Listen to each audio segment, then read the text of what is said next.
18th of August. I just sat down here and I see this bee, and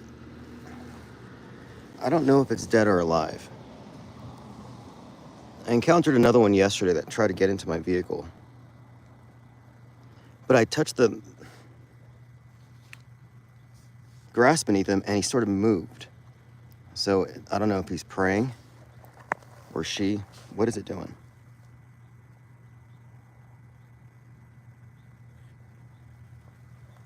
Doesn't look injured. Very strange.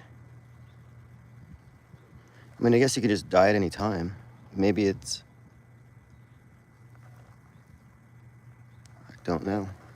And this is a very weird spot, to be quite honest. I sit down here and I'm like, okay, wait. Weird bee. And I just noticed there's a... That's not mine. That's not mine either. So there's like... I don't know. Maybe something happened. Anyway, we are going to be back on a regular schedule soon. I got a little delay with regard to the cards going to the printer. I'm going to wait another 5 or 6 days because I want to do a bigger order. As in, I was going to order just the 12, but I want to add some extras. The company I used, GoPrint, they have these special edition, holograph, or not holograph, but the foil. What are my thoughts on solipsism? How is it different from a mental illness? It's intrinsically reality denialism. It's actually egocentric, not really self-centric, but it's centered around the false construct. So no, I don't. Solipsism is not a valid theory or philosophy. I know some solipsists or people who claim solipsism, but they can claim it, but it's really just pretentious talk, because when it comes down to confronting reality, their solipsism doesn't give them any kind of power over it. They're subject to the objective nature of it. I guess solipsism works if you're sitting in a insulated, protected environment and you're never I mean, it's like, in theory, maybe it's okay. But anyway, I think solipsism, and it might even be cognitive sabotage, because I think we're given a lot of bad philosophy, specifically to destroy our ability to figure out what's really going on. And I would say that solipsism and various forms of mysticism are not a step towards understanding how this place works. Like, I'm really been thinking about this, because I know I've had a lot of conversations with simulation theorists, and I'm like, well, what's your best evidence? And they're like, double slit experiment, psychic monkeys, dead cats in boxes, just a bunch of quantum mechanics mumbo jumbo that they've malappropriated. Like, you can't borrow science when it suits your model and then otherwise reject the methods of science. But the simulation thing, the best you can say about it is that it's a monotheistic metaphysical construct. Like, it's basically replacing the word God with sim. So it's a God construct. So if you're a simulationist, I just believe that you are a God believer. So there's nothing wrong with it. But you've just replaced the old God from the biblical or other traditions with a new Elon Musk approved science fiction God. Like, good for you. But you can't claim it's a scientific notion. You can't claim theory, and you have no evidence for it. So I'm wondering, like, where do they get this? They don't. There's no evidence for any religion. What you're forming your basis of the belief system on is simply the premise you've accepted. Yeah, we're in a sim. And as an explanatory model, I don't think it offers very much. But I don't find very much in religion either, so. But if it gives you comfort, pray to sim. And watch out for the snares of the AI, seeking those NPCs. Isn't that how it works? Like in the Bible, you got the devil. In the sim, you got AI.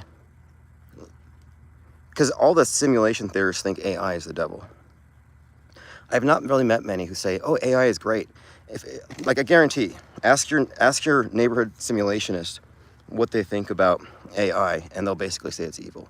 I talk about how great it is, and I get crap for it. King Ravana says AI is weird. Well, it's no weirder than Microsoft Word, for one.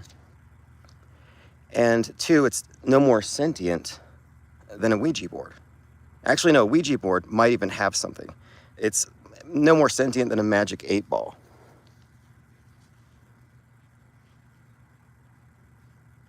Google AI is not as good as ChatGPT. It depends on what. Each one has its uses. And I don't really give too many recommendations because it can change. The field is evolving. But they're all striving towards the same thing, so you can kind of see where it's going. I get the best results, to be honest, and I hate to endorse it, but Grok. ChatGPT is fantastic. I can just copy, but Grok doesn't have the same limitations. Like, they won't rate limit you as hard. Like, I asked Grok, I'm like, hey, take this 50,000 word manuscript and give me 10 ideas to improve it. Where does it suck? Be brutal.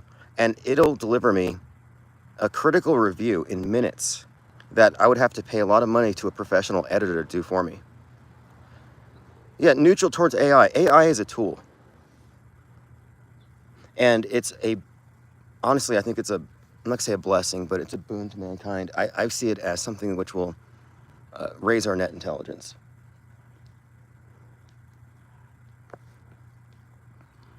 I'm very optimistic about it.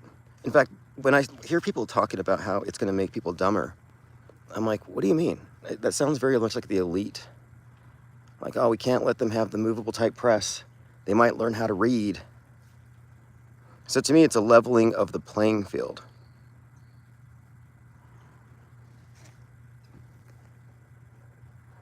So this bee hasn't moved, so I guess it's actually dead. I didn't want to mess with it because look.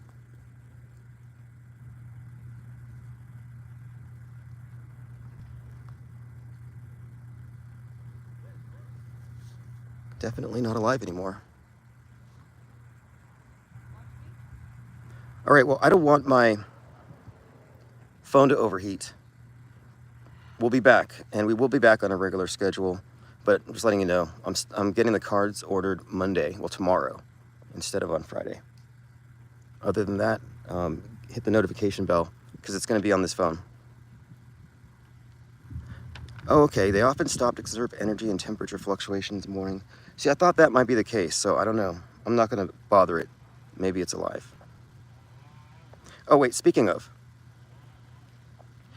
So I have this phrase I use, cinematic syncretism, because we were talking about the significance of Neo and the 72-second death.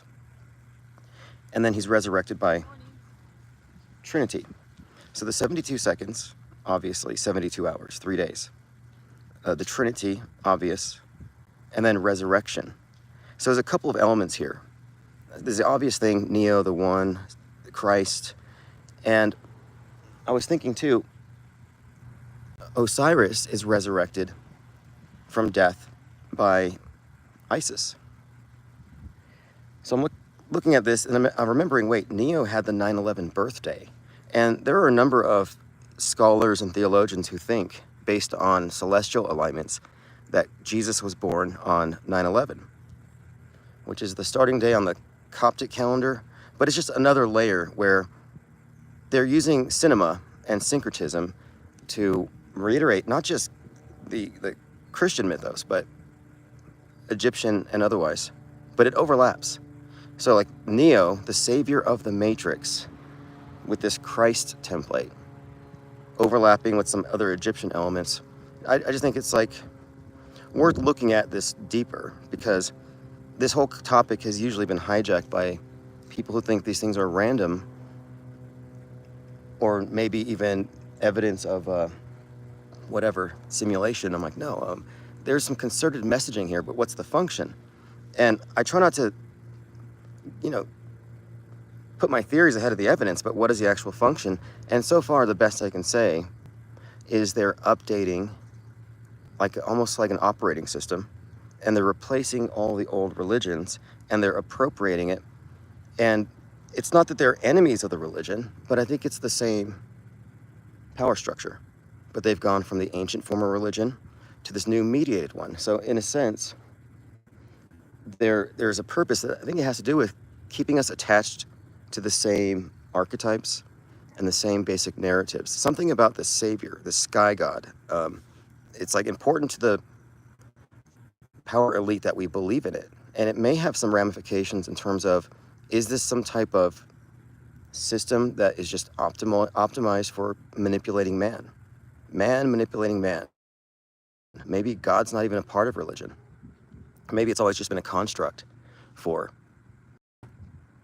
man to manipulate man en masse. All right, we'll continue this later. My phone's gonna overheat, I can feel it.